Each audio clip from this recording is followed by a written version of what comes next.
So one of the hardest parts about being a mom who's busy, who wants to have our kids and our family eat healthy, is cast iron is probably one of the healthiest and the best pans to use. But cleaning cast iron is really, really, really, really difficult and very frustrating and time consuming. And every time you clean off that coating, you have to go ahead and you have to re-season it, which is also additional time. I'll show you on the channel how to do all of that, but for now I just wanted to show you this cleaning tool that I got. And I really gotta say, I absolutely love this.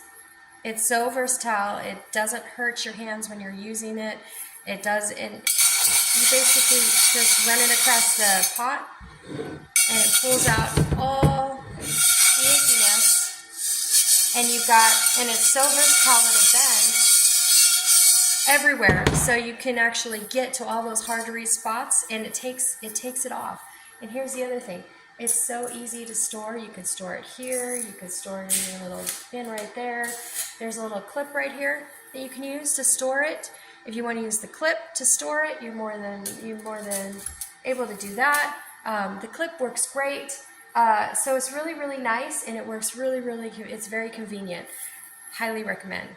Highly recommend. Anybody who has cast iron, highly recommend.